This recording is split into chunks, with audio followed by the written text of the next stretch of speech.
this will do to you. Yeah. I got 2 dicks now. And they're hard as stone, bro. And then and then it was like he's taking a I looked at the cocktail. I didn't see He's spending $12,000 a month just on growth hormone alone. Yeah. He's taking like 3 grams or something massive amount of growth hormone. That's not the steroids. He put it out there. So I guess the question would be too is like the people that are really like or that want to whatever about it. What about the influencer, the big time? What about like one of like the well, I guess because they never said, well, no, I didn't take butt implants, but just these people that are doing all that. I mean, I think and not mentioning it. They're doing it for, because it makes them feel good and vanity. But yeah, I guess because he came out and just said, no, I never did it. You know what I mean? He was partially saying, no, I never did it. And then also, we should probably save half of this for the fucking show. Okay. Yeah. Because we're getting into good shit, I think. There's some headphones right there for you. Yep. Make sure you're close up to that mic. Do I just put these? Yeah. You ready? You ready, boss? Yes, sir. Here we go. All right. All right, let's take this motherfucker around. Oh, yeah, I'm going to go through these hats together. We're going to go through them on camera. Dad of dads.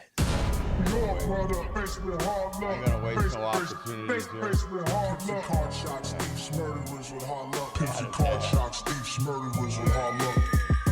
That's me right there. Faced with hard luck. Faced with hard luck. Card shots, thieves, murderers with hard luck. Pimps and card shots, thieves, murderers with hard luck. Good morning, and welcome to the Hard Luck Show. Your certified host, Steve Lucky Luciano. Sitting across from me is the Indian, my red brother.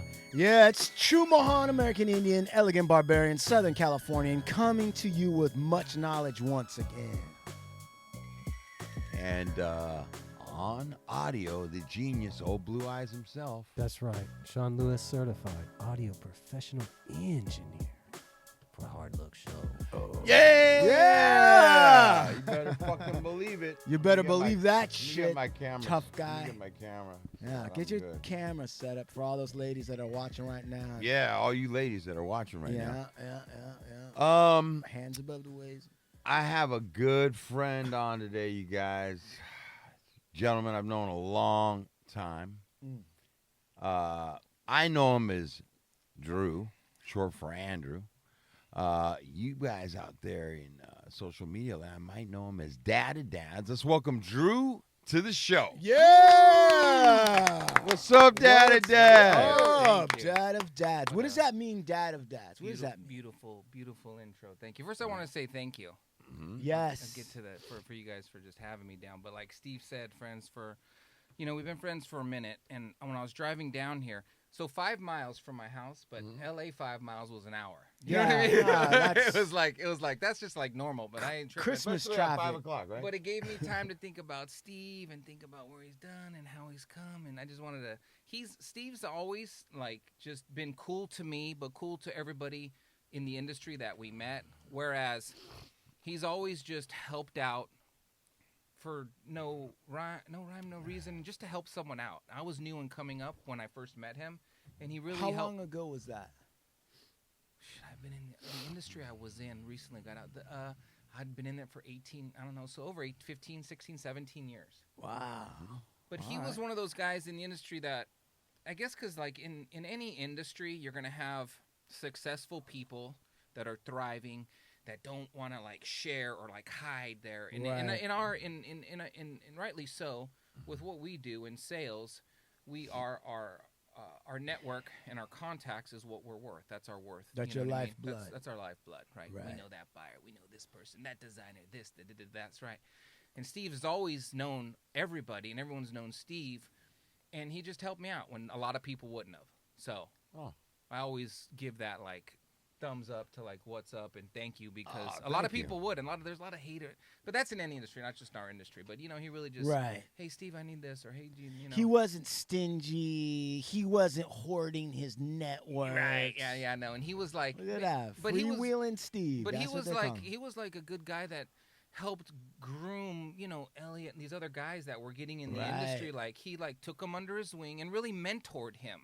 in which I think back then couldn't see, but like I said when I was driving, that is a big missing piece in the culture, in the society today, is men mentoring other men into either the career they're in or into manhood or into there's no more rituals, probably like I know you're Native American, so there's a big absence of ritual from adolescent to boy to manhood, absent father, and then there's all different ways you can go into that. But I was driving and I was like, oh yeah, he's mentored me all these years without even me calling him, me even saying, you're my mentor, you've been my coach, you've been my inspiration, you've been my help, thank you. And that was always a missing piece in me. Let's wrap it around to dad of dads, is being raised by a single mother and this, that, and the other thing. I didn't have that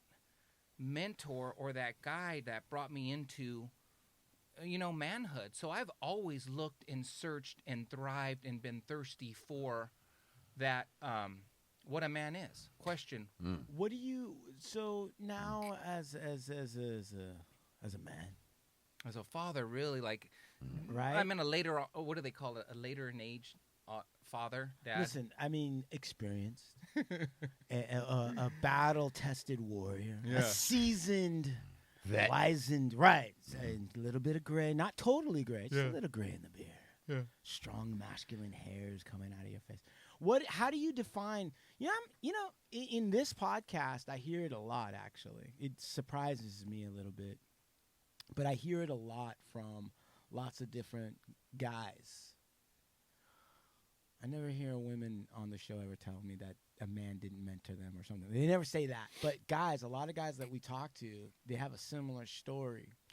And one of the things I don't think I've ever actually been able to ask anybody, because it might be different for everybody, is how are you defining manhood? Like, so manhood is this, thing where you're saying, well, this should be, there are rituals, there are ways to enter this way of being or this collective, whatever that is.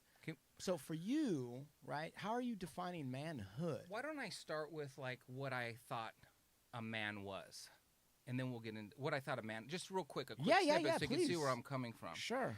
So I always thought, being raised, I was from a single mother. Before anything, I was always into fantasy and into TV. I was a latchkey kid, so I was into TV. Yeah, Sean was too. Look at Sean. He just so what I thought a man was, or manhood was, what was being portrayed on the TV. So what was the that? Fawns. But he's not a man? Okay. Right, well, listen. okay, I got you. Okay, so listen, this was growing up. The Fawns, Laverne and Shirley, Red Fox, Sanford and Son, Chico and the Man. There's my, like... That's an old school. There's my... I'm born in 1970, so I'm 52. Right. So there is at least someone Hispanic, Latino, whatever you want to call it, Mexican, Puerto Rican, that was now that I could see and I could kind of relate, but I liked the coolness of the Fawns. He was cool. And and I liked the Sanford and Son. I liked that dynamic. Wait a second. In the Sanford and Son, what are you talking about in terms of manhood for Sanford and Son? Like, how are you viewing? Well, I'm talking about the father, the father. Red Fox and Lamont. You dummy. Just the relationship that they had. First of all, they had a relationship. Okay. Right. There was no woman there. No, there was no woman there. So it was adult son and his dad. And all his dad's friends and the characters that came in. Yeah. Can you relate to that, Bill Absolutely, because that's like man shit. You're looking at that as like man shit. Like that, okay. And it's like, where's mine? Like, I'm mom. You know what I mean? Like, I'm showing up to parent-teacher conference with just mom. Right. So automatically, back then, I'm different than you. You don't know my situation at home and everything like that. So I'm starting to thinking, but what is a man? And then I come across, and for any of you kids that are any latchkey kids that were just into TV, sat in front of a TV, I'm into the courtship of Eddie's father. What was that? Well, I actually know the dude who's the son. Oh, okay. Of the original, the one with Bill Bixby. Yeah, Bill Bixby. Yeah. The son, his son. I know his son. I know the kid that played that got casted and played that. He's a friend of ours. Okay, all right. Yeah. Well, it makes sense because in that song now I'm like, oh, that's what the manhood is. It's like, oh, oh, like, where's mine? Again, I'm different, right? People, let me tell you about my best friend, my one boy, my cuddly toy, like, I know the whole intro. Like, This series debuted, and I'm looking this up. I don't know. Okay, cool. All right. The series debuted September 17, 1969, and was broadcast in 1972. Yeah. So it's kind of like back there. The show was about Tom Corbett, Bill Bixby, a handsome 30-something. Magazine publisher and widower from Los Angeles. All right, so I can see you're like, all right, Los Angeles. Following the death of his wife, they always die in these sitcoms. Right. I don't know what that's about. Tom is left to raise his mischievous, freckled-faced son, 6-year-old Eddie, played by Brandon Cruz. Brandon, yep. I know him. You know Brandon Cruz? Yeah. How do you know Brandon Cruz? He's a friend of ours. Okay. All right. Enough said. Eddie wants a new mother. So to that end, he cleverly manipulates his father's relationships with women and sometimes even trying to set his father up to fall for women Eddie knows he likes. Yeah. First. That's a very interesting setup. So he was That's right. always. Surprised they didn't make a movie out of that. He was No, always it's scheming. based on a movie. Okay. He was always scheming and mischievous and playing. So then I'm learning like other like tools for living. Of, okay, so that's kind of maybe he's getting a father's love like that. He's being tricky. He's being funny. He's That's setting up some things. So then he's pulling the strings. He's pulling strings. He's a kid pulling the strings on his dad and his older women. Manipulating. Yeah. And he's what I'm going to school now and wanting to become, because long before drugs and alcohol and all the addiction, I was addicted to your attention and addicted to your validation. Yeah. So now it's like, okay, so the identity of what you asked for, I don't know yet. But I'm getting all this information. Sure. It's all coming in. In comes now the teens, the 80s, the colors, Neon. the Scarface, you know what I mean? So, okay, it was right there and then. Chumahan, I'm very glad you asked me this. That's what a man is. He's powerful. He has control. He has control over people. He has money. Right. You know what I mean? All I have is my word and my balls. And I don't break them for Right, nobody. right. There you go. So then I'm like there, but now granted, I was grown up from my mother now since remarried. My brother from my father's, who I call my father, who raised me, my dad, who left me. But so my father now is in my life, and I learned like in the 4th grade about violence and power, because I'm the teasing kid. I'm the courtship of Eddie's father kid. I'm the, hey, look at me. I'm the class clown. I need your attention kid. Yeah. Well, this kid wasn't liking it, and he was picking on me. Now, my older brother, who was raised, from my father, was into boxing and baseball and all this stuff. I'm Laverne and Shirley. I'm working Mindy cards. Like I'm like Tenderfoot when they took me to Lilo Creek without my shoes because I'm not used to walking without shoes. Like I'm the mama's boy, right? I'm that heavily tattooed man that when I'm in trouble, when I go to jail, I call my mom. Right. Like that's my kid, right? All this is just this isn't, I'm not hard, I'm hurt. Right. Okay, so that's what all this is a sign of. Right. Okay. Right. I don't know this obvious till later. So... Hey, I love Mork and Mindy. Please go ahead. Okay. Nanu. Right. So it's like... Came out of the Fonz, but go ahead. Please. So, yeah, that's true. He did an episode. So that's right. That's how it started. So he's like, if you don't turn around, if you don't fight this kid that now is like bullying me and chasing me, I'm going to tell Dad, and I know when we get home, we're going to have to fight. And you know what I mean? So it's like, okay, so just by like a lucky punch out of nowhere, he's chasing me around the schoolyard, and I just wham. His name was Luong. This was in Alhambra now. I'm living in Alhambra, Margarita. And I hit him, knocked him out, bloody nose. And the next day that I came to school, I was placed on a level, on a pedestal where everybody knew my name. That's Andy. Back then, it was an Andy. So then now I'm learning. I'm learning like the strength, the power, the fear, the control, again, all this stuff. Obviously, colors and the drug and all that stuff. Making rhymes with your name. Don't fuck with Drew, you'll be black and blue, like all that shit, right? Now it's tough guy shit time. Now it's tough guy. So that was all my conception of what a man was. Right. And it wasn't, so it was built on just situational TV. It wasn't built on anything tangible, right? So now older, as I'm getting older, back to your question is, what do I think, a man, or it's a man who's, a man is someone who can stand in his masculine and his feminine. Okay, I don't want to go deep into that route. Maybe we want to talk other stuff, but I don't know. That sounds good to me. okay, so it's a man who can stand in his and a man with purpose, who knows his purpose and knows his direction and where he's going. Wait, All one right, second. Dad? Sean is nodding like vigorously, which he rarely does. Mostly he's nodding off. This time he's nodding. Why is that resonating with you about what he's saying? It's funny how you say vigorously. I just nodded. No, it's a regular nod. Yeah. It's not vigorous. It was cheese But no, on it. I agree with that. See. Finding having a purpose and Purpose and and direction and standing in masculine and feminine. Oh yeah, embracing the. Do you have new glasses? I have readers on because I can't see shit, bro. Okay. I cannot see shit. Those glasses, you're standing in your feminine for sure. Definitely. Thank you. Okay, go back. So you're saying purpose, masculine, feminine, able, not worried about any of them.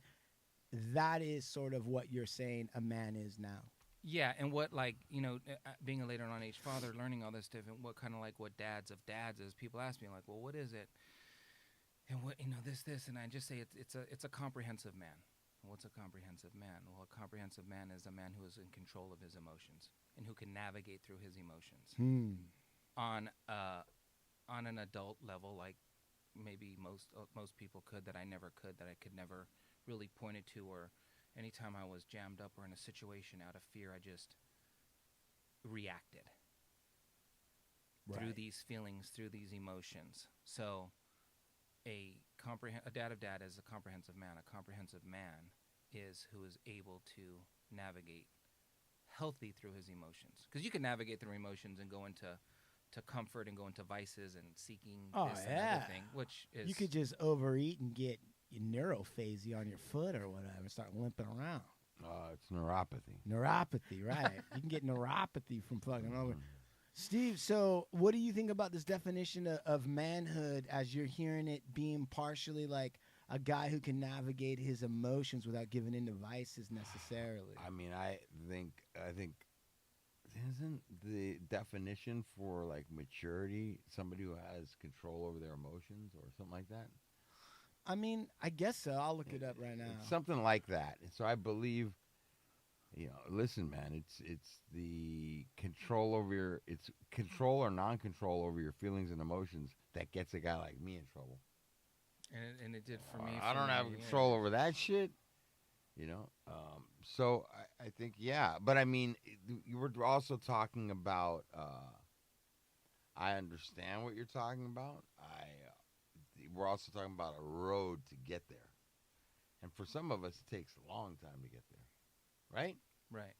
And, yeah, bro, I like that definition. I think that a lot of it, to your point, is like, but there's just there's more of these guys that are coming out and speaking and that, these kids are able to being mentored or coached by that are doing that. But I really want to being... one of my big things is time compression. So a lot of the things that I've learned through the past, being sober, through life, through business, through everything, I want to be able to condense into something and let people know, especially these younger guys coming up that might be absent father, not even absent father, just not a present father. Father that's there, but he's out grinding and he's not, there, so he's growing up again. Because I work with guys that have no father. I work with guys that, like we all know, from very well-to-do, very wealthy families, but the dad's just not always there. Right. No father doesn't necessarily mean physically there wasn't a father. The father, whatever that is, isn't present. Right. So it's, the father that is not present. So goes back to like initiation. So they never really know. They grow up awkward. They grow up asking questions and no. So what I've learned through business and what I've learned through my hard knocks, I want to time compress and give to young men or to early in age fathers, or not necessarily, but that's my focus, is to be able to mentor them, coach them, talk to them about, hey, all these fears that you have are natural fears. They're human fears. You don't have to be ashamed. You don't have to be embarrassed by them, because I think there's a lot of men right now in this day and age, 22 going into 2023, that are suffering in silence. And they are not speaking up because they think by now, by 30, by 40, by 50, by 52, I should have it all figured out and all together, and I don't. So I'm not going to say anything, and I'm just going to put my head down and grind through it, work through it, go through it, work on my second divorce, work on my second marriage, do on this, and it's just we've been groomed, or society has told the modern day dad on, you should be like this and fit in this box, and if you're not, then you're not really a dad, or you're not really a father, or you're not really someone that can teach and or nurture. Steve, Big Lux, what are your thoughts on what was said? I mean, there's a kind of I think Dad of Dads is laying out like there's been some grooming going on, and so these young men or guys that are new fathers are having a hard time even expressing maybe a lack. How do you approach that? Well, for one, let's just back up a minute and just pure approach to the situation. Sure. And that is, there's a lack of mentors. I would say that 1,000%. And there's very few men stepping up wanting to say, hey, let me break down some real talk. Like, most young guys are so caught up in their egos, they're not saying shit to anybody. They're not asking anything to anybody. You know how you said that some of these guys grow up and they ask questions and they don't really know, and there's a lot of those guys. I think more so guys aren't willing to ask questions. They'll just avoid asking the question and act like they know it, knowing they don't know it, and just kind of moving through life, never growing or never knowing or understanding. So I think that there's just, people being mentors, guys that are doing what you're doing, guys that are doing what Guerrero's doing, guys that are doing what's the main cat? Wes. I think that those are all really what you guys are talking about, and I got to speak more on you and Guerrero, are definitely like the type of men that have been needed in this community. And it isn't about blood and brothers or not. It's about, there's so many fucking, I think, men growing up without dads. Especially in our community, and when I say our community, I obviously mean, the Mexican, Chicano.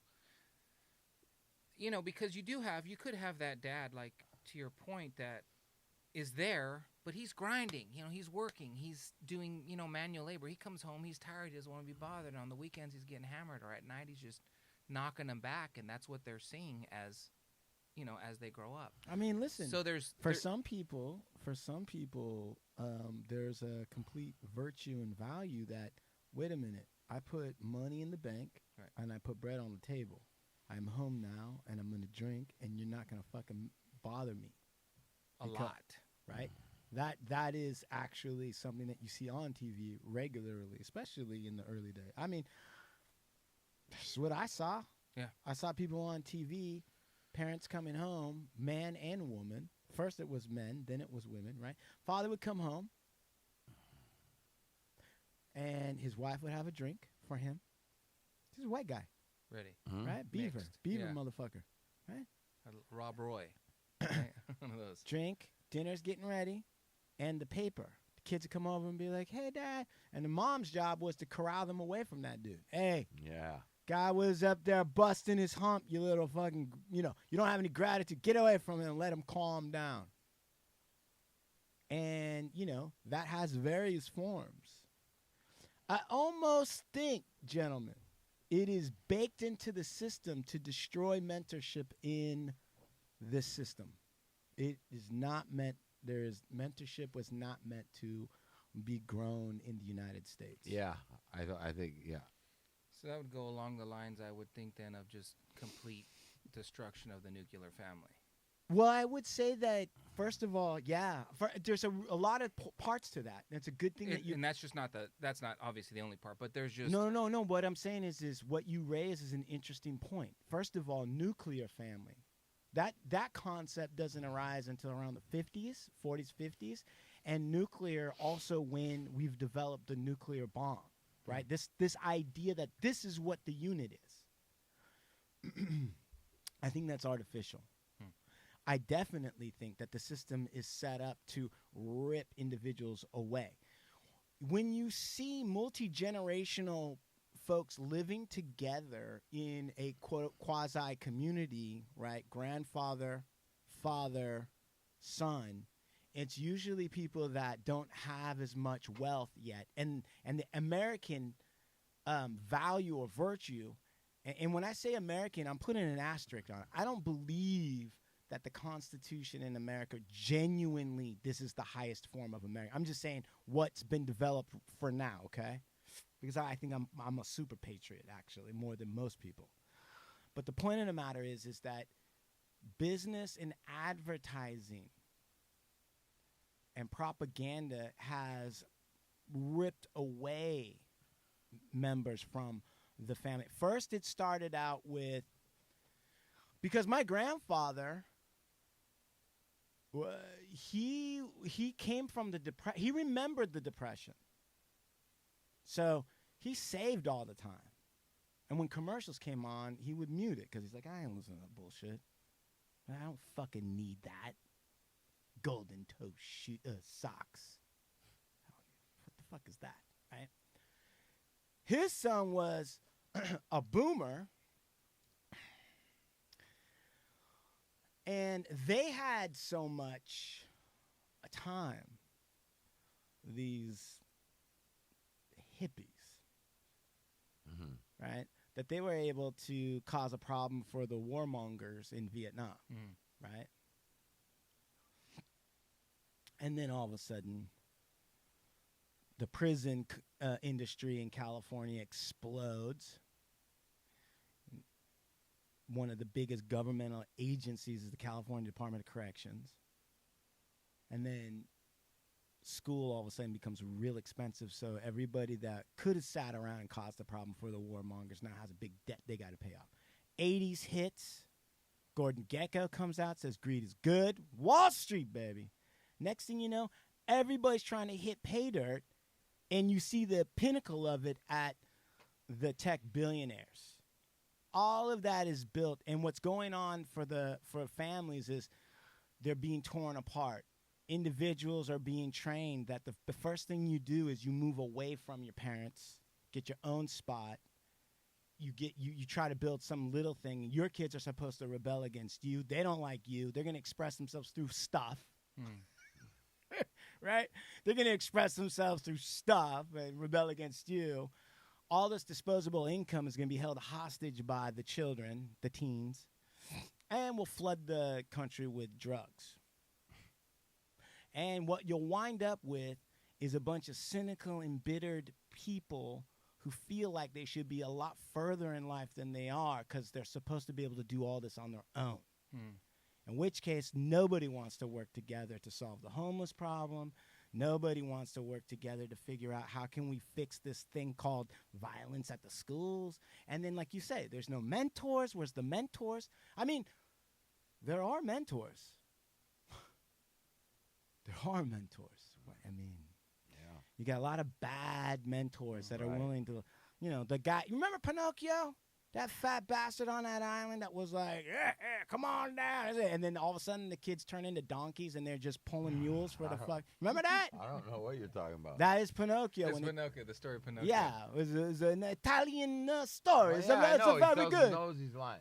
But what happens is they go to Pleasure Island. And the guy, this fucking fox or wolf, says, hey, you gotta come to Pleasure. Fuck that working. Fuck that school. What's the matter with you? Come on, let's go to Pleasure Island. They go to Pleasure Island. You can smoke. They got fucking cigars. They're all having a great time at Pleasure Island. And they can eat as much candy as they want. And it's all good. But one of the problems is the more that they act like assholes or asses, they start turning into donkeys on the island. And now all of a sudden, the guy that's running Pleasure Island is chaining them up to pull like coal out of the fucking ground. And the guy's like, "What did you think? You'd get it all for free?" It's interesting, all that, and especially to your point, post-industrial revolution, Right. when it was agrarian culture. I'm saying that wrong. I Whatever, apologize. it doesn't matter. But again, to mentorship and father, when the son used to go out to the field and to work Right. with the dad, Right. so they were around a male figure Right. up until, so we're talking 30s and beyond, Working together. And kids will always fail to listen to us, but they'll never fail to emulate us. That's exactly right. So just being around a male in a setting with other males, you just hear and learn the key things. But now the rise of the Industrial Revolution and business and big this, they're moving away from the farm. They're selling the farm to whoever now.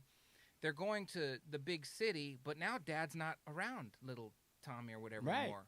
Now he's being raised in a school. Yeah. Right. And who came up with it? So it's just, but to And your not only- point, not- it's not- been a slow erosion. It's been a Grand Canyon. It hasn't been like the Burning Bush experience. It has been a very, I think, well thought out, well planned out, long term Separation. Well, I would agree with that entirely. Structure. Like, I think if you would have put this, what you see right now, for, let's say the last 70 years, because I'm Indian, so I'm going to say, Right. oh, well, now you understand why the American Indian way of life had to be destroyed by these businesses. 100%. Because what you had, forget men and women, set that all aside. Right. You had just people spending time together, sometimes hunting, sometimes gathering, sometimes working, whatever. And I've been spending a lot of time trying to share this kind of thought with people because we've been so in this system. It's hard for us to imagine a purposelessness time. Like, how many thousands of years, Dad of Dads? No, seriously, think about this. How many thousands of years did people live together outside, right? Doing some simple stuff, getting their needs met, and then, and then there was all this downtime and there wasn't any purpose. Like, there wasn't like are you making money here? Are you using your time wisely? All that shit was out the window. There was none of that. It was like, let's look at the sunset together and let's talk about that. Let's make up a story about the sun. Wow, why is this? It's a chariot of fire.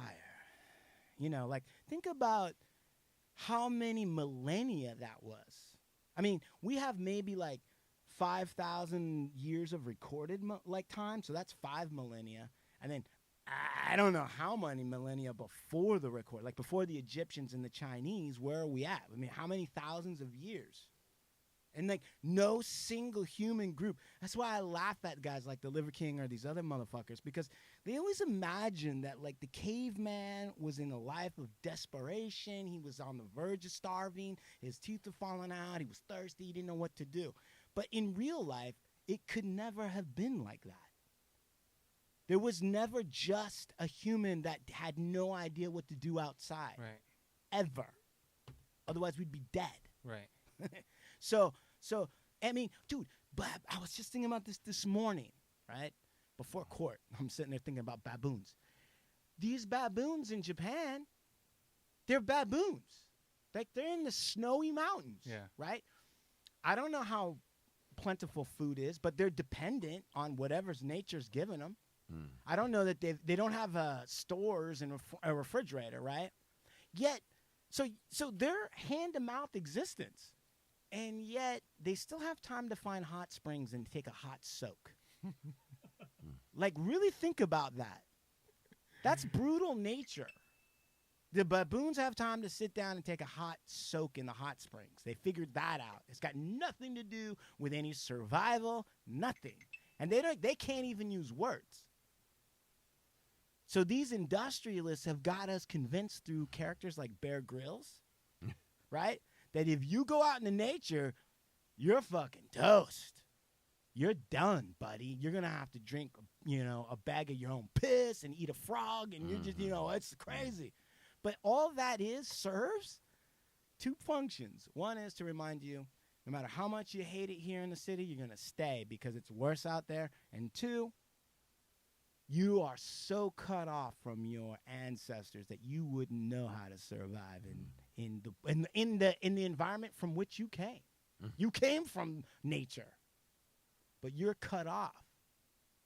You're cut off, and you have no knowledge. So going back to your point about mentorship and adults, the system that we're in right now, I don't think it can be allowed. The only mentors you can get are the ones that are going to support the machine.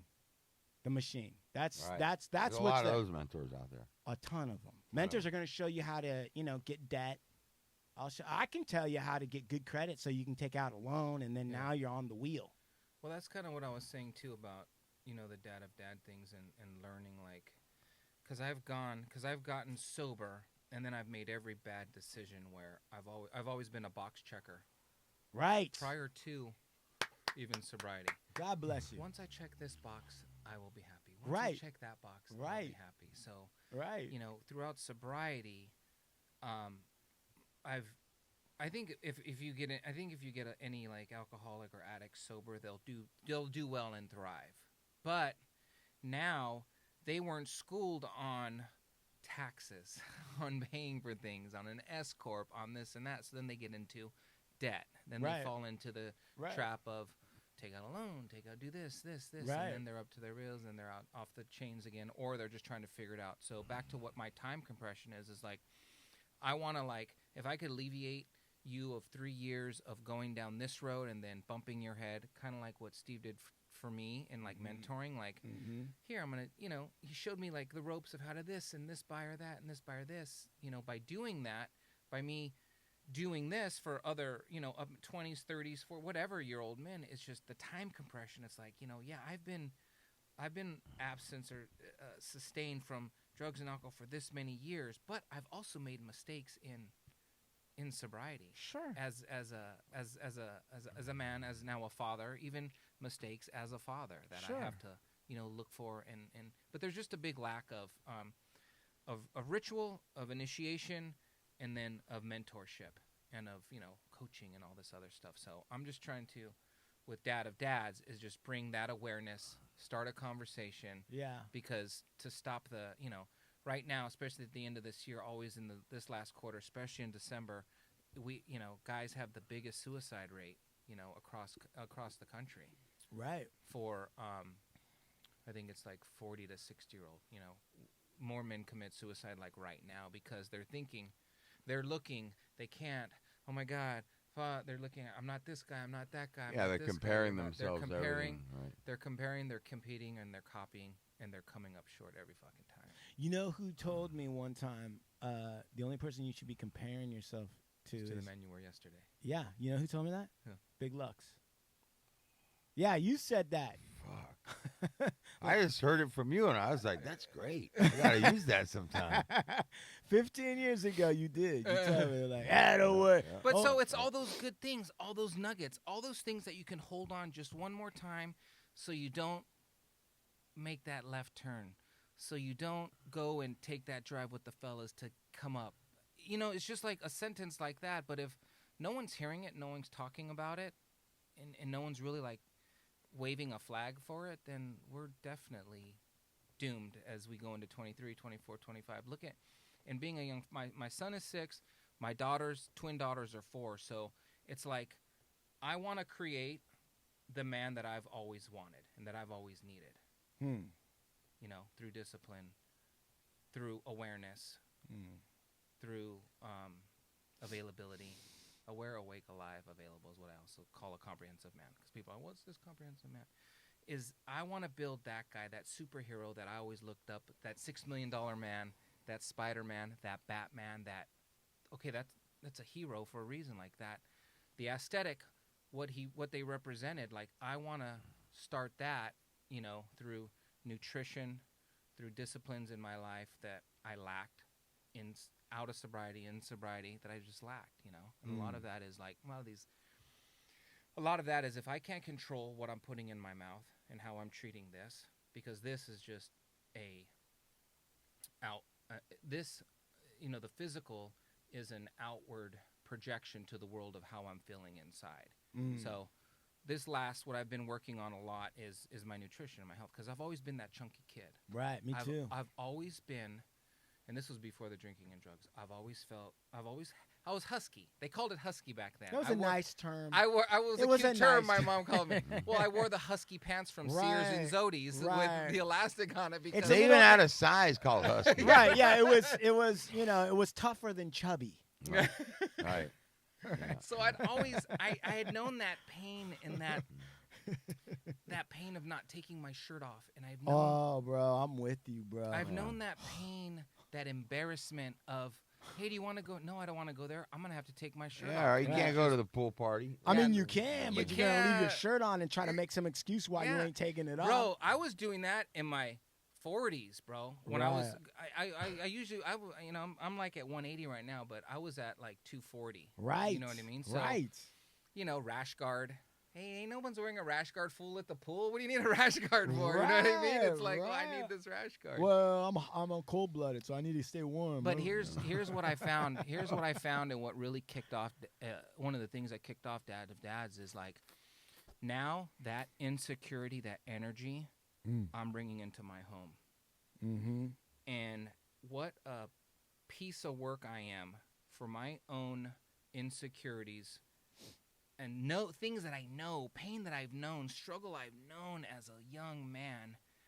I'm bringing it into my home, and now my kids are feeling it. Because remember, they'll fail to listen to us, but they're never going to emulate us. So if they see me eating this and doing this and crapping this and drive through this, and in the temple again, how I feel is just all shot out, all shitty, and everything else. Like, do I want my kids to know that pain? No.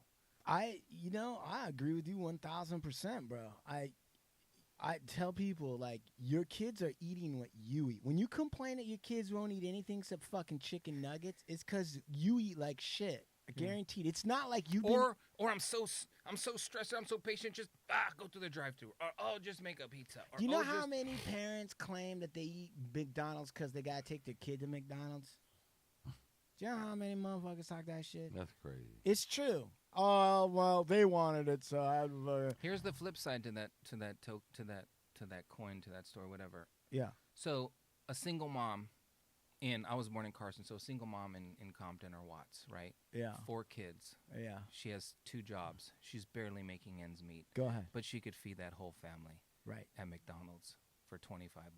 Right. Well, Nobody that gets would a be meal, a toy, this. So there's a lot of things. Well. So when you lay it out like that, okay, that would be part of what I say is baked into the system. 100%. They're not paying your mom enough. She got to work 2 jobs. Why? Fuck, bro. I just looked at the news today.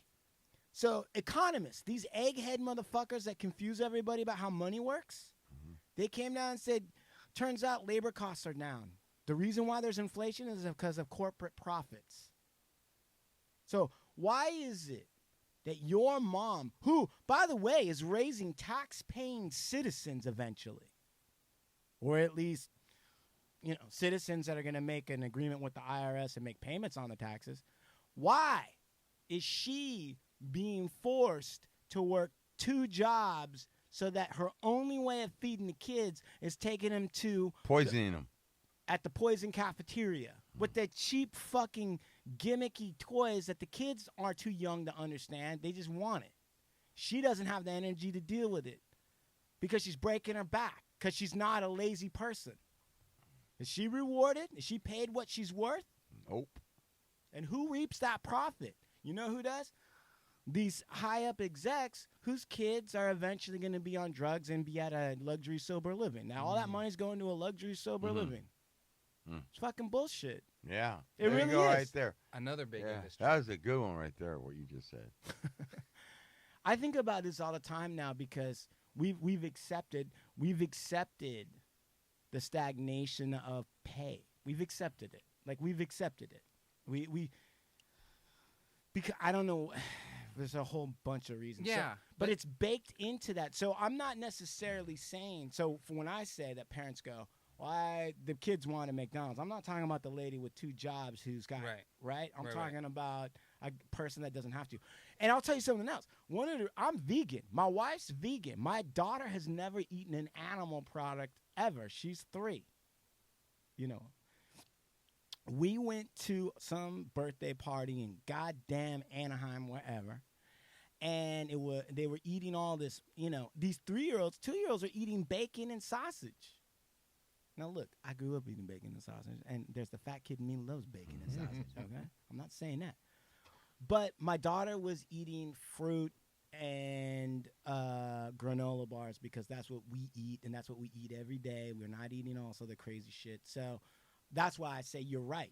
Am I bringing home this behavior? They're going to emulate what you do. Right? My dad was do as I say, not as I do. Yeah, that was my that was dad's a generation. whole MO, bro. So I salute the concept of talking about, that's why I'm saying if we are going to talk about dad of dads, we are going to talk about mentorship. If we are going to talk about how can we empower mothers? Yeah. I mean, that's another question for mothers of mothers. You know, when she comes on, she's coming in next as moms of moms. But I will say that I gotta say this, and that is, and you know what, you're kind of in this category as Choo Man. Not so deep in it. You're a little younger. Yeah. But I have a number of close friends of mine, close to me. They are, let's just say, anywhere from 45 to 55, 56. And this group of friends of mine, dude, a gang of them are all having kids. They've got little kids. Yeah. They've got 3-year-olds. They've got 2-year-olds. They got one in the oven. They've got a 4-year-old. And these, okay? Now, my kids are, my daughter's 25. My son's 29. And I'm thinking to myself, I'm playing with my grandson, and I'm thinking to myself, like, I sit and I talk with these guys, and where we're at as men, matured, or wherever we're at in our lives, we're talking about all these different things. And I say to myself, this is awesome that this guy is a father right now. Because this wasn't this guy. He didn't think like this back when we were fucking in our 20s. Right. But I was having kids back then. Right. I didn't have any of what I have right now when I have my kids. All I want to do is be with my grandson and my son and my daughter 24 hours a day. If I had enough money that I could just hang out with them, that's what I would do. But when I was fucking 23, 24, those were my kids, right? Yeah. But all I wanted to do was be out. You know what I'm saying? Like, so, you know, there's something to say about fathers that are over 40 that are raising kids, right? Right. But there's also something fantastic about it. It's almost like that thing where they say that women should wait to marry a guy until he's like passes 30 or something, because they're a little bit later on shit, you know? Yeah, like, I almost feel like motherfuckers shouldn't even have a kid until you're 40. Well, I kind of agree with that. Because, fuck, man,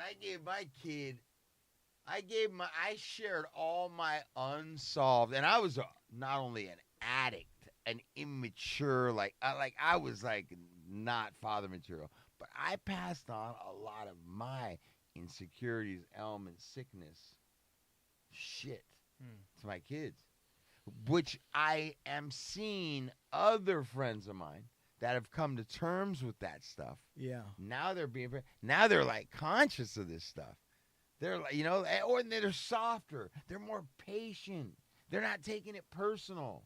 Right. I remember my son was like, "Hey, Dad, I remember when we go places, I just make sure, like, you know, me and Bird didn't accidentally step on your shoes. Like, we accidentally fucking, you know, like scuff my Nikes. And I'm start thinking back, and I'm like, you know, I never was like, I didn't do that. But just the energy, if my kid scuffed up, I wouldn't get mad at, but they can read my energy. They And I'm feel just it. like, Yeah, they fuck. feel your energy. Oh, right. Or, like they couldn't eat food in my fucking my truck. Vincent was like, I don't even think we're allowed to bring water in your truck, And like today, or as I gotten older, it's like, I don't give a fuck, like whatever, man. I just want my. So these things could have. I mean, think about that. Yeah. There's things that my kids wouldn't have. And listen, this is the way life is. It's also why I think I've gotten an opportunity to have my grandson. Yeah. And my kids see me with him. Right. So, my daughter was like, the change, there's such a different person, like with him. And so all that's supposed to happen, I'm just stating, you're in a place, even Sean, raising young kids, and you guys have already come to terms with things. So I think like it's part of your awakening and waking up, and I think it's like, look, dude, you're great. You got little kids, man. You got little kids, bro. Crazy. Dude, I never felt so bad as when my daughter, she got these puppies. Uh-huh. And she's like 3, right? So I'm always kind of watching because these are dogs. So they don't know. If my daughter like chokes them a little bit and then they bite her in the hand or bite her in the face, they don't know, right? And she doesn't know. And she was grabbing one from behind, like by the neck. And I went, hey! Like that, because I was scared for her safety, but it was loud, right? Mm-hmm. Scared her. You start crying? Oh, my God, dude. I've done that. I fucking cry. I almost cried because I was like, but at the same. That's everyday occurrence for me with my kids. You kidding me? Like, what the fuck? Dude, hey. I wasn't even like, by. I was like, hey! Like that, and she was like, My kids And are with the getting girl, all the it's time. so different. With my daughters, it's so Oh. different. But back then, I mean, I was raised, friends and other dads, they would like drop a book. They would like to see you. You know what I mean? They would like, that would be funny around with the, you, yeah. you know what I mean? Like, are you kidding me? My dad would fucking knuckle punch me right in the head. My dad would be like, all right, I want you to walk by me. And I might punch you or I might not. This is going to see if you got balls or not. I'm going to punch you, I might not. And I was like, yeah. back to your question about, what we could say for the moms of moms. I think that a man by definition is responsible. Right. So as soon as more men step into their masculine, it's going to allow women to flourish in their feminine. I agree with you. And what that means is, my interpretation, not what it means, but my interpretation of it is when my wife is able to come to me when I am emotionally, mentally, spiritually strong, she's going to be able to be that woman of it, that what she needs to be in her feminine, and whatever you describe your feminine as. But the sexual polarities are like real, because there's a lot of women that are walking around with more masculine than feminine, because there's a lot of men that are more in their feminine than in their masculine, so they're having to act and react in from different a place ways. Of a generation of 2 or 3 generations now, that with these high chair babies, with these I agree king with babies. you. I agree with you that I agree that that's a dynamic. But when I'm reading through history and stuff, I definitely see a lot of masculine women, even in very traditional times. Like there's just masculine women, and they have kind of like henpecked husbands, and that's a thing, right? So that's a thing. So I agree with you. But I personally, my interpretation is I take it out of that. So maybe it works for some people where the woman is masculine, she's making decisions, the guy's staying at home or he's doing whatever and he's more feminine. Maybe that works for them. I'm not going to judge it. But both of them, if they're responsible, right? That to me, I think is what being a man is being responsible. But that could be said for anybody, right? So any adult. So when I think about it, I'm like, well, it's really about being an adult, meaning like what Steven, you were saying, having some control over yourself, not just being a reaction. It's not all about you, all that stuff, right? And I have, me personally, I got a long ways to go. I got a journey. I'm working on not snapping. Right, but I snap from time to time, not just at the house, but like driving up here, I might snap. might snap or whatever. But being an adult is about being responsible. It's about being a mentor. For me, man, it's about really taking seriously the value of the future, the value of children, who are, as corny as it sounds, they are the future. Yeah, I'm straight. So, like, when you're thinking about your grandson, and I'm thinking about my daughter, and Sean's thinking about his son, and you're thinking about your kids, I think about, these are people that they're dependent. They don't have experience. They don't have power. A human adult is so much stronger than they are just physically. They need not to be beaten. They need somebody that's going to show them the fucking ropes and be straight with them. Like, yeah, there's not really an answer for that. We don't know. There's a lot of fucking shit talked about it. I mean, my commitment to me personally, to my daughter, more than, is she going to be a woman? Is she going to be straight, gay? I don't give a shit about that, be honest with you. My thing is, am I going to be real with her about what we know and what we don't know? Am I going to put her into a whole trip about something we don't know? I'm not saying it is, and I'm not saying it's not. And here's all the various alternative points of view that I've come across. Here are some of the greatest thinkers on that. But do we really know why we're here? No. We don't. For me, and validating her creativity at every turn.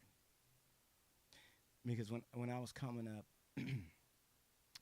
I remember them talking about how for years in schools, kids would say, look at Africa and see how it fit into Asia and Europe and be like, oh, that fits. And how they were just kind of like, everybody told them, like, yeah, that, obviously not.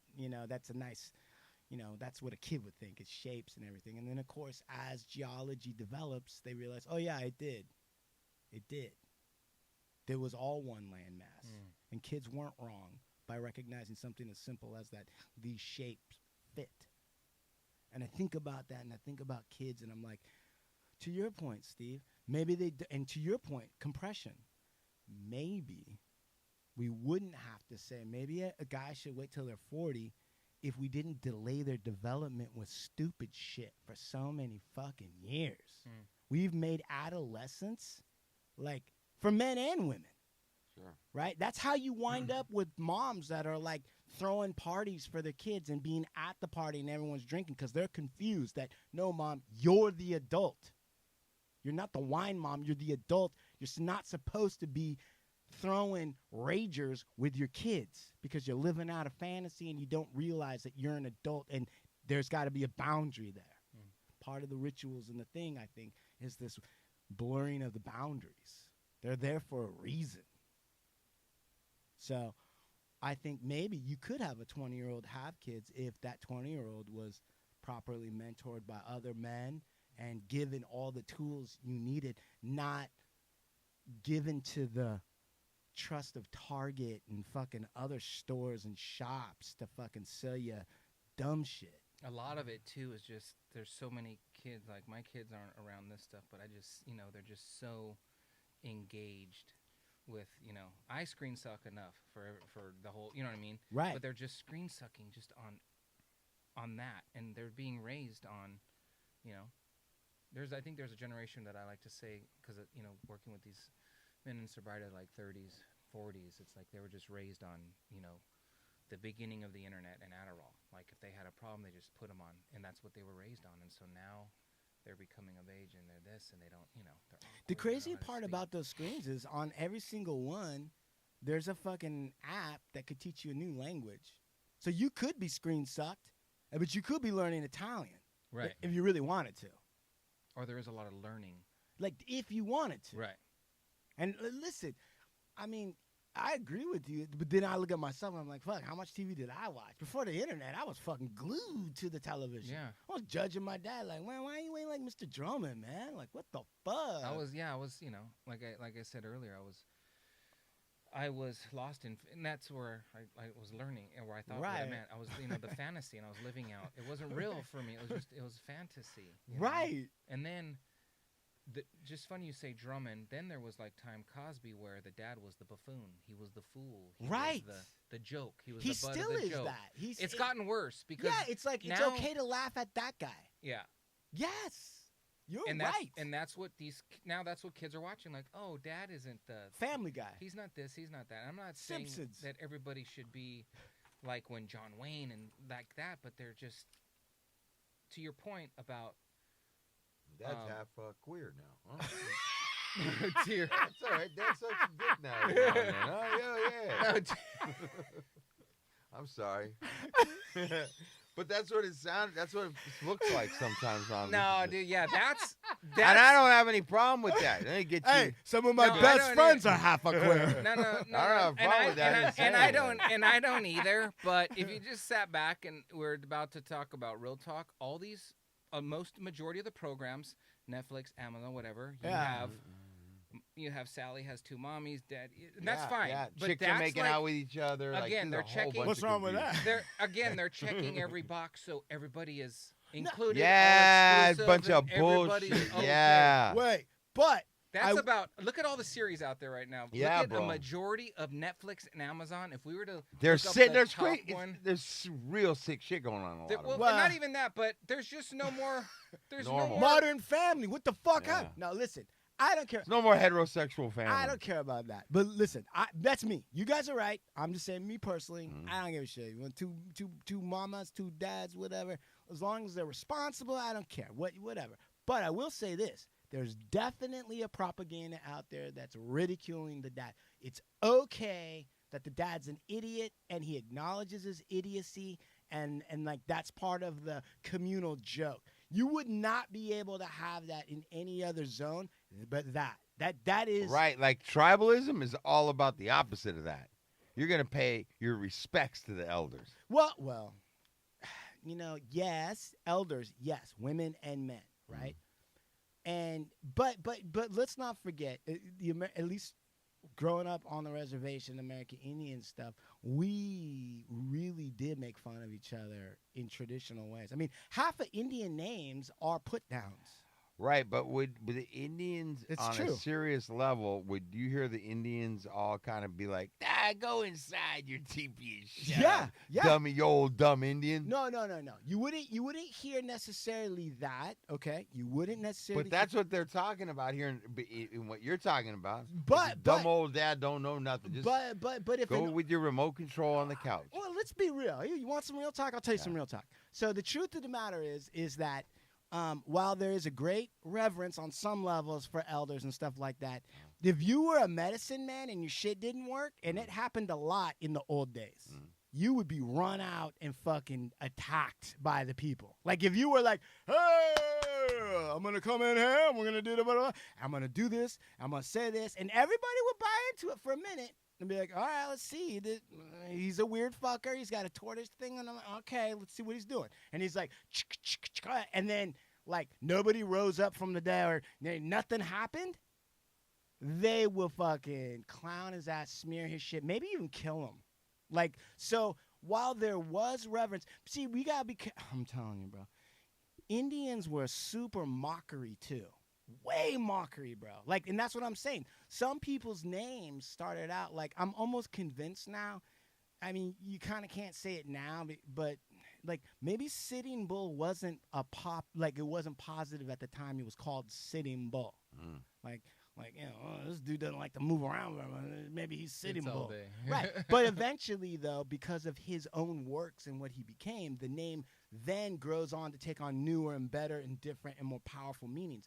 And sometimes in the Indian, in my experiences, bro, sometimes in the Indian world, what you get clowned for in the beginning is part of an initiation and rite, and then somehow it becomes something of your power later. So some of the overly sacredness or solemnness is a little bit of like what white people want to believe because they don't have it. But I'm not saying that to say that, yes, on a regular basis, all fathers were going to be made fun of and shown to be idiots. No, that would not have happened. And for certain, I definitely think in this society that we live, we are, because what is a husband? A slave. Have you been to my house or something? Like, no. I thought you were being serious. No, right no, now. no. Husband. Okay. So husband's a weird word. Husband. Like, what is that, right? It's like something you drag around. Like on the bottom of your shoe. Yeah. It's yeah, like, yeah. well, I got a little husband on here. Hold on, let me wipe this yeah, up. yeah. No. Husband. So the other way to use the word husband is to husband your resources. Husband your resources. What that means is to collect them, store them, and use them tactically, like strategically. That you're husbanding your resources. So the original idea of the husband, yes, he was the head of the house, and he was in charge of maintaining the family resources. And so he was supposed to be there maintaining that level of the farm, the fucking whatever, the gold, the money, the shekels, whatever. But he's husbanding. He's controlling and managing. He's managing. Now, through Tim Allen, God bless him, he's sober, all that guy. But Tim Allen, all these other motherfuckers, right, they make their living on making the husband look like an idiot and a jerk, a real jerk. And so you are losing a certain amount of respect for the concept that, the people that are, leaders of the family, and it's not only men. I'm not saying that, so ladies, put your phone down. Don't get crazy. I'm not saying that. But there's a lack of respect for the people who are supposed to be managing the family resources. Let me ask you guys something. Do you believe that a man, I'm talking to everybody in this room. Oh, man, he's really looking around, Okay. too. Do you guys believe that the man Go ahead. is truly the one who's responsible to lead the family? Sean's nodding, not vigorously. I'm not saying vigorously, but he's not. You do? Get on that mic, man. You're leading our family here. Don't be quiet. Oh, You thank do. You do. Yeah. Why? Why the man? I don't know. It's like the traditional thing. Okay. That's not a real reason to feel like that's kind of like just, well, that's the tradition. What do you feel like, Sam? Salmon, is it the man? No. Okay. I knew he was going to say no. I knew that for sure. I have a feeling you're going to say no, too. Yeah, I am going to say no. Okay. How about you? The question is hard for me because I believe a man, by definition, is responsible. Right. So if leading the family is what you're saying about leading or heading the family as being responsible, yes. Yeah. What do you think, Steve? I have a feeling you're going to say yes. Yes. But I feel like it down to my core. That down to my core at the end of it, yeah. the women I've chose, or the mother of my kids, the women I've chosen, the kids, everybody is ultimately watching and waiting for me to lead. Okay. Let me ask you this. Mm. I'm going to put this to the group. Mm. Is it possible for a woman to be more disciplined, more responsible, and more intelligent than a man? Absolutely. Yes, Yes. 100%. Absolutely. Okay. So, if she's married and she's the one that's got all the marbles and she's married to kind of a chowderhead, but he's got a big one, but it's a chowderhead, right? Is she the leader of the family? Of course she is. And do the kids look to her? Of course. 100%. Okay, so it might be on the individual. No, I'm not saying what can happen. Right. What are you saying? I said, do you feel, what's your opinion? Yeah. I'm not saying no woman can't do anything. No. I'm not saying that. I'm not saying you're I'm saying that. it is the man's responsibility. I think she got into that situation Yeah. because her man's a dweeb because he couldn't lead. So she had to. So But you're saying that if it was... I even think the woman is looking for the man to lead.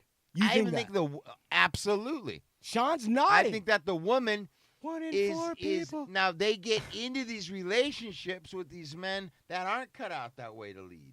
They put on a persona. Then they come to find out you don't even. The woman's pissed off. You don't decide anything. You don't fuck me like you used to. You fucking a bum. You know, Sean. and wait, no, and I'm serious. Yeah. But what they want innately. Yeah, go ahead. Some of them don't even know. They want a man to lead and take charge and make the decisions and lead the way for us. Go ahead, Sean. Sean's nodding. Sean, please. I'm not being chauvinistic or anything. I'm just being fucking. No, I agree. I agree wholeheartedly with Lux. You do. Yes, I do. I do. I think that there's something, like a woman wants to be taken care of. Right. And I'm not saying that, like, women have their shit together. Dude, my wife just took over the finances, right? She does everything. Right. As far as, like, I handle all the taxes, Mhm. but she takes care of, like, balancing the checkbook. And so when it comes down to that, I don't even bother. It's Yeah. like, all my money goes to her. You know what I mean? And I don't even, like, so she kind of controls the family in certain sense, like, financially. Go You ahead. know what I mean? Go ahead. But, like, when we're, like, broken down in the middle of nowhere, who the fuck is she gonna turn to? Everybody's turning to you. Your kid, her, right. Right. Right. All Like, right. I have to handle the big shit. You know what I mean? If The big dire shit. straits shit. Dire Right. shit. All right. Dad of dads. Okay, so Come first on. of all, I'm with like let me just speak from my where I'm at right now. Go ahead.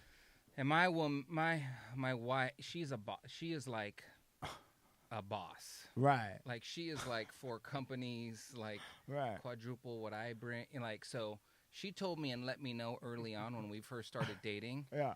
She's like, remember one thing, because it wasn't I've even got an argument. your junk in a jar. It was- Just no, no. remember that. No. She goes, I don't. You'll never be as. Just remember this. She goes, Your foreskin and I belongs even to me. and I forgot how it came up. But she goes, I'll tell you a scenario. She said, I don't need to be with you. I want to be with you, and there's a difference. Which to me, because I'd always dated. This is a woman. I'd always dated girls. Yeah. I'd always dated girls that I could Yeah. control, manipulate. I had Right. the financial upper hand. I Yeah, always all that. positioned Right. myself to be in Not in a that challenge, way. not a peer. So having said that, I think I'm gonna go and I'm gonna give my explanation in two different ways. Okay. So having said that, It's more complex than brokering peace in Israel. Go ahead, please. Go ahead, please. so if I was to take it like from a biblical sense, and I'm not a scary Christian, but if I was to take it from a biblical sense, All right. that the man is supposed to be the spiritual leader of the home. When God came to Adam in the garden, and you don't have to believe this, it could be a story, it could be fast. I'm not saying anything, but he told Adam, Yeah. you don't eat from that tree. Go ahead. He didn't tell Eve not to eat from the tree. Eve did it, and Right. when Eve did it, Adam told her not to do it. But God was upset when he came to Adam because he spoke directly to him. He didn't come to her, and he did it because of the fall was because of her. So I think ever since then, man, and we went to war. We went to fight over the essence of woman. So I think that even though we should be the leader of the house and no leader of the house, we still are okay to take a bite of that apple and not and answer to our flesh, which is maybe following the woman and letting her lead in certain ways that we shouldn't. I'm not saying it's right, but that Well, we shouldn't. I've listened to this war council. I've got to say, there's some big heavy hitters in here. There's a. Yeah, you better start talking. It's all right. And now I'm even further convinced in my position Yes. that it is neither the man nor the woman. Absolutely not. I think that in terms of what the dire situation is, one or the other is looked at. There are certain situations you're gonna look to your wife to be like, I know I have with the kid.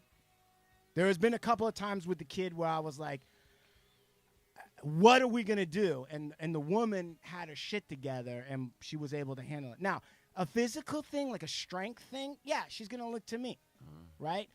But I actually can't – now that you brought up the story, I'm thinking to myself, you know what?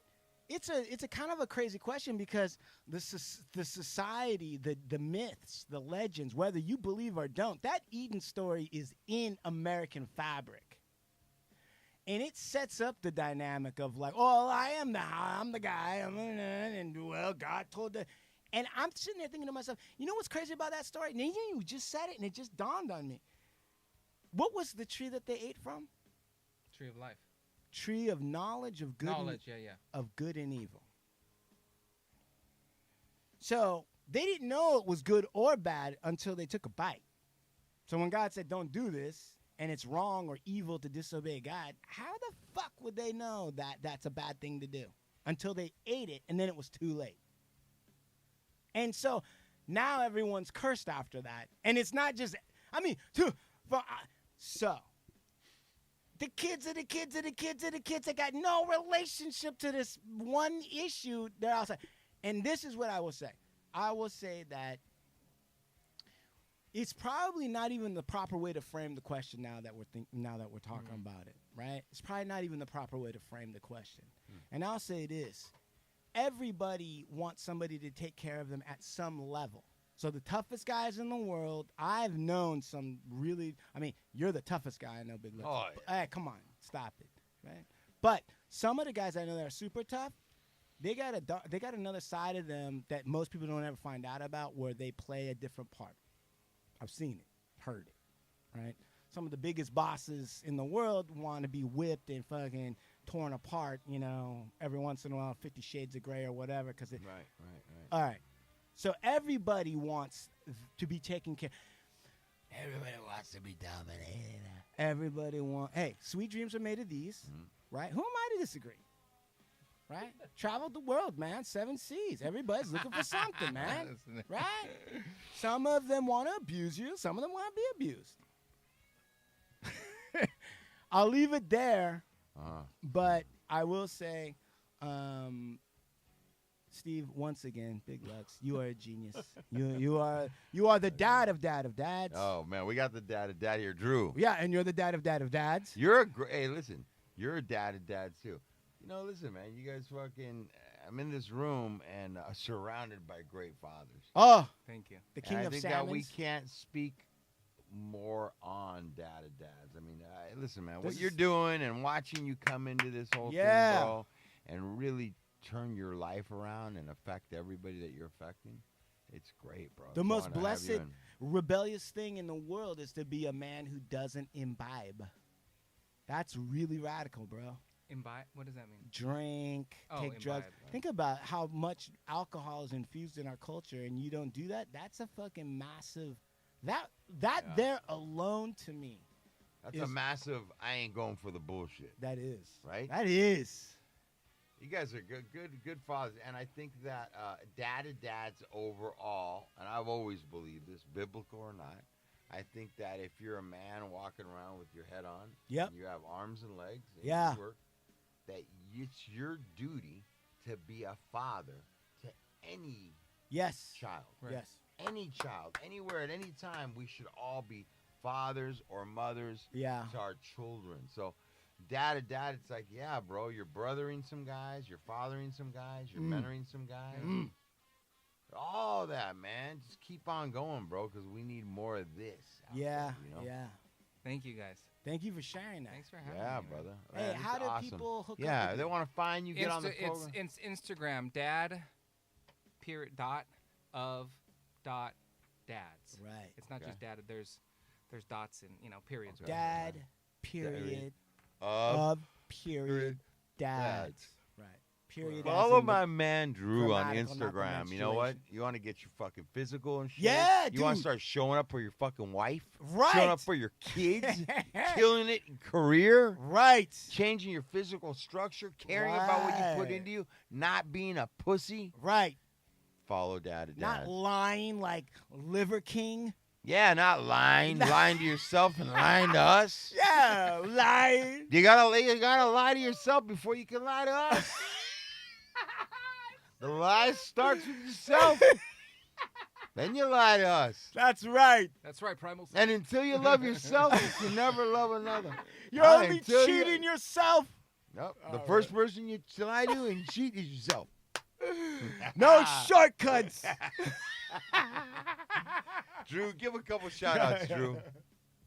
Let people know. He's like, why let are you people- guys You want to spit on the mic and shout out to your family, or what do you want to do Yeah, here? what do you want to do?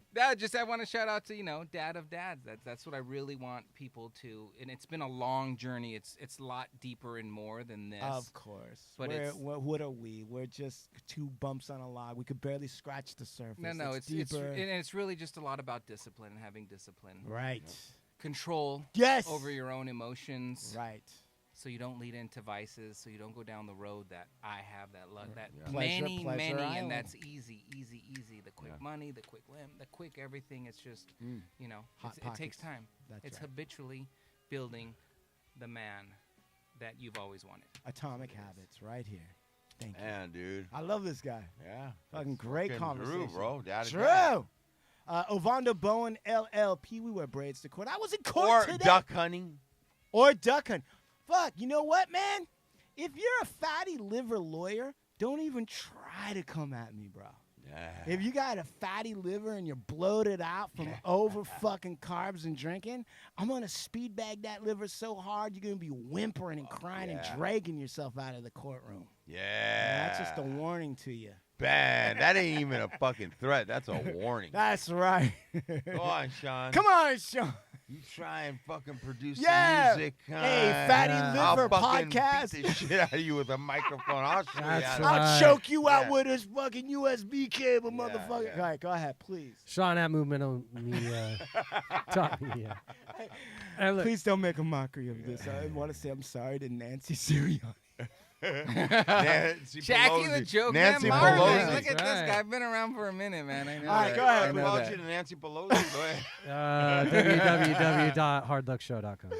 Gumroad, if you got a Gumroad, you come on down. Art of War, as told. That's right. That's right. As one of the most seasoned, battle-hardened warriors of all time, Big Oh, Lutz, yo, God boy. damn it. God damn it. God damn it. All right, go ahead. Hey, King Salmon, you got a shout out? Get the 21 faster. Yeah. Dragonbags.com for all your cornhole bag needs. Oh, yeah, Dragonbags with a Z. Why does that happen with an S? Because the website's with a Z. Oh. Yeah, Ah. website's Hey, with a what do you Z. mean? It's a What do you think I fucking keep saying? With a website. Z? Okay. The all right. shirt with an S, the Bro. website with a Z. Just trying to confuse the customer more. Right. Can't make it easy. Okay. All right. Then, all right. Hey, man, thank no you, more everyone. shirts to the pool either. Yes. No That's more shirts right. to the No more full. shirt. No more shirt. You're not gonna have a shirt summer in 2020. No, Yeah. hell no. No And shirt If you're summer. wearing shirts to Right. swimming No pool shirt summer. and you don't want to wear the shirt this coming summer Get in over 2023, it. Right. start following Dada Dads. Hey. And you too can go shirtless Yeah. to the pool party. Turn those man tits into abs. Let's go. Yeah. We'll get rid of that. www.supermaxhardware.com. Of course. Peep it out. Please. Also, Cookies SF Right. and Vibes Rolling Papers. Yes. Now, I want to give a big shout out to our sponsor, Enzo's Pizzeria in Yes, Westwood Village. yes. Thank you, Enzo's, for the Yes. great food tonight. I just had some the other day. Excellent. Off the hook. I mean, that crust. Oh, Unbelievable. manna from heaven.